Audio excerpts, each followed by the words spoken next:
ഒരു ചെമ്പനീർ പൂവിറുത്തു ഞാനോമലേ ഒരു വേള നിന്നേർക്കു നീട്ടില്ല.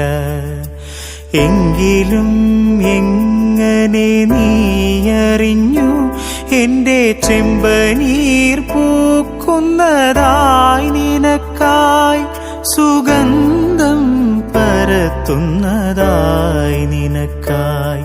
പറയൂ നീ പറയൂ, പറയൂ നീ പറയൂ. ഒരു ചെമ്പനീർ പൂവിറുത്തു ഞാനോമലേ ഒരു വേള നിന്നേർക്കു നീട്ടില്ല. അകമേ നിറഞ്ഞ